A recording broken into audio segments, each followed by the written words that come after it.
رسول نے ڈنکا بجا دیا، اما بت خانہ توڑ توڑ کے کعبہ بنا دیا۔ نعرہ تکبیر، نعرہ رسالت، مفتی اعظم، توحید کا رسول نے ڈنکا بجا دیا، بت خانہ توڑ توڑ کے کعبہ بنا دیا۔ اور میرے نبی کی شان سخاوت تو دیکھیے، میرے نبی کی شان سخاوت تو دیکھیے، احمد رضا کو علم کا دریا بنا دیا، احمد رضا کو علم کا دریا بنا دیا۔ اور یقین مانیے نظامی ویلفیئر سوسائٹی والے لائق مبارکباد ہیں، اور ساتھ ہی ساتھ شامان نظامی صاحب کی تذکرے۔ الحمدللہ الحمدللہ الحنان المنان الذي خلق الانسان وعلمه البيان، والصلاة والسلام على رسوله سيد الانس والجان وعلى آله واصحابه ذوي الخير والاحسان، اما بعد فاعوذ بالله من الشيطان الرجيم، بسم الله الرحمن الرحيم، ولا تهنوا ولا تحزنوا وانتم الاعلون ان كنتم مؤمنين، صدق الله مولانا العظيم، وبلغنا رسوله النبي الأمين المتين المختار الكريم، ونحن على ذلك من الشاهدين والشاكرين، والحمد لله رب العالمين۔ بارگاہ رسالت معاب صلی اللہ علیہ وسلم میں درود پاک کا ہدیہ پیش کریں۔ اللہم صلی علی سیدنا مولانا محمد المعدن الجود والکرم وآلہ واصحابہ الکرام وابنہ الکریم، وبارک وسلم صلاة دائمة سرمدا ابدا۔ مرد حق باطل کے آگے مات کھا سکتا نہیں، مرد حق باطل کے آگے مات کھا سکتا نہیں، سر کٹا سکتا ہے لیکن سر جھکا سکتا ہے۔ سبحان اللہ سبحان اللہ۔ میرے عزیزوں، یہ روحانی اور بارونق منظر اور منبر نور پر جلوہ بار علماء میں اتنے جوشیلے علماء آپ کے پاس موجود ہیں، میری تقریر کی اب چندہ حاجت بھی نہیں۔ نظامت اور شعر و شاعری کے جو شعلے ہیں میرے اندازے کے مطابق کافی دنوں تک آپ کو یہ گرم رکھے۔ اور ایک بات یہ بھی میں بتا دوں راز کی، یہ جو ماحول ہے آپ کا ابھی جو آپ نے 5 منٹ پہلے دیکھا، اسی وجہ سے میرے جلسوں کی پرمیشن نہیں ملتی۔ بہت ساری جگہوں پر پولیس ڈپارٹمنٹ یا بہت سارے حکومت کے سرکردہ لوگوں کو ہمارے پروگراموں کی پرمیشن میں جو دقت آتی ہے وہ انہی نوجوانوں کی وجہ سے۔ وہ کہتے بھی ہیں مولانا آپ کو تقریر کر کے جاتے ہیں، لیکن جو جوش ان کا ہوتا ہے وہ ٹھنڈا کرنے میں مہینے لگ جاتے ہیں۔ میرے عزیزوں، اللہ تعالیٰ تمہارا یہ جذبہ ہمیشہ سلامت رکھے۔ ہمارا ایک ہی مقصد ہے کہ اگر میرے مصطفیٰ کریم صلی اللہ علیہ وسلم کے نام پر ہمارا جوان بیدار ہو گیا تو اچھے اچھوں کی نیند حرام ہو ہی گئی۔ بس ہمیں جگانا ہی ہے۔ ہم نہ تلوار کی بات کرتے ہیں نہ بندوق کی بات کرتے ہیں۔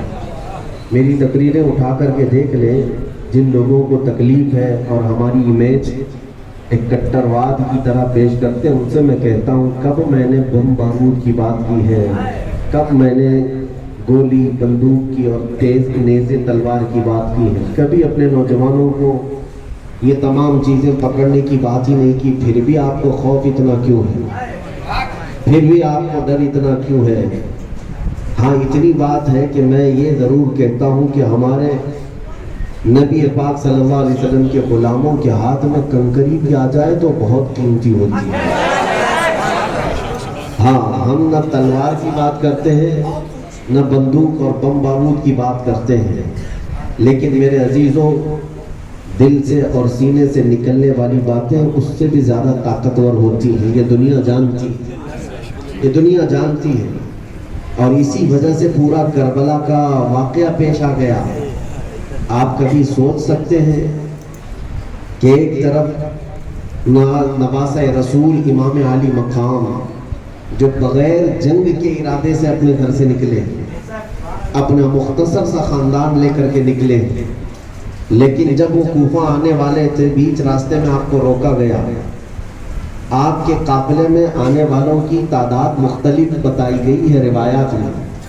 مسعودی کی روایت میں 135 لوگ تھے امام حسین کے ساتھ، اور دیگر روایات کے مطابق 82 لوگ تھے، 82 لوگ، عورتیں مرد سب ملا کر۔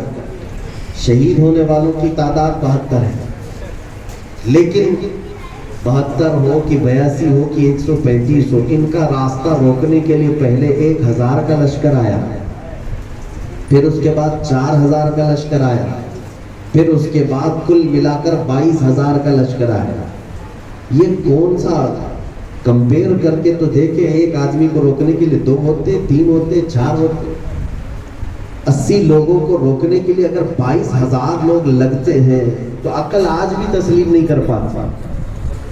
نوجوانوں تصور کرو، کیا آپ کے زمانے میں بھی، ہم تو 1400 سال پہلے کی طاقت نہیں رکھتے، کمزور ہو گئے، آپ کے زمانے میں بھی آپ سے اگر کہا جائے کیا 80 لوگوں کو روکنے کے لیے کتنے لوگوں کی ضرورت پیش آئے گی؟ آپ کہیں گے زیادہ سے زیادہ 800 لوگ، اور بھی اگر آپ کے اندر شدت ہے تو بولیں گے 8000 لوگ، لیکن یہ 22000 کی تعداد سمجھ میں نہیں آتی۔ یہ آپ کو آج بھی سمجھنے کی ضرورت ہے کہ دشمن کے اور باطل کے خیمے میں اہل حق کا رعب کتنا ہوتا ہے، اہل حق کا خوف کتنا ہوتا ہے۔ 1400 سال سے یہی نیم چلا رہا ہے، یہی دستور چلا رہا ہے، حق جماعت تھوڑی ہوتی ہے اور کفر کی طاقت بہت زیادہ ہوتی ہے، لیکن پھر بھی اہل حق کے دل میں خوف نہیں ہوتا کہ ہم 80 ہیں، بلکہ خوف انہیں 22000 کے دل میں ہی ہوتا ہے۔ آج بھی ہم دیکھ رہے ہیں الحمدللہ ہماری تعداد کم ہے، ہمیں آج مائنورٹی کہا جاتا ہے، ہمیں آج مائنورٹی کہا جاتا ہے۔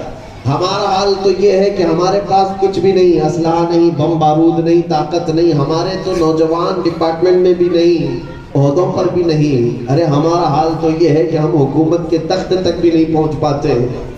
ہمارا حال تو یہ ہے کہ سیاست میں ہماری کوئی نمائندگی نہیں، اور جو کچھ پہنچ بھی گئے بیچارے وہ کسی اور کی جھولی میں گر گئے۔ ہمارے پاس کیا ہے؟ مذہب و ملت میرے مصطفیٰ کے ناموس کی نمائندگی کرنے والا کون ہے؟ اکا دکا ہو سکتا ہے، لیکن یہی مائنورٹی ہو، اقلیت کی تعداد ہی ہے، ہمارے پاس کچھ بھی نہیں ہے۔ پھر میں پوچھتا ہوں یہ ٹی وی میں 24 گھنٹے صرف مسلمان ہی کیوں نظر آتے ہیں؟ میڈیا ان کا ہاٹ ایشو اگر آج کے زمانے کا ہے، کچھ بھی ہو، مسجد ہوگا، برقع ہوگا، داڑھی ہوگی، ٹوپی ہوگی، ہم ان سے پوچھتے ہیں میاں قدرت پر یقین رکھتا ہوں، مجھے اس بات پر یقین تھا کہ اگر میری موت آنی ہے تو اس سانپ کے ذریعے سے آ جائے گی، میرے ہلنے سے بچنے سے میں بچ نہیں سکوں گا، اور اگر میری موت نہ آنا ہو تو اس طرح کے سینکڑوں سانپ بھی میرے جسم کا کچھ نہیں کر سکتے۔ موت و حیات کی قدرت صرف میرے رب ذوالجلال کے پاس ہے۔ میں اسی یقین کے ساتھ خطبے میں مصروف رہا، وہ تو امتحان تھا، ٹل گیا۔ عزیزان گرامی وقار، اس بات کا میں آج آپ کو اعلان کرنا چاہتا ہوں، اگر آپ قادری سلسلے سے بیعت ہیں تو غوث پاک کی اس استقامت پر قربان جاؤ۔ آج اس طرح کے زہریلے سانپ اگر تمہارے ارد گرد آ بھی جائیں، تمہیں اس بات کا یقین رکھنا ہے موت و حیات کا مالک میرا پروردگار ہے، موت و حیات کی قدرت میرے رب ذوالجلال کے پاس ہے۔ اور یہ یقین میں آپ سے کہتا ہوں کہ غوث پاک کے مقام تک تو نہیں پہنچ سکتے، لیکن واقعہ عرض کرنے کا مقصد یہ ہے کہ ہم قادری غلام ہیں، قادری کتے ہیں، ان کی نسبت سے اگر ہمارے سینے میں تھوڑا بہت بھی اگر شجاعت کا جذبہ آ جائے تو میں سمجھتا ہوں کہ میرے عزیزو آج اس روئے زمین کا منظر ہی بدل جائے گا۔ لوگ دیکھ چکے تمہیں ڈرا کر کے، دھمکا کر کے، انہیں یہ انداز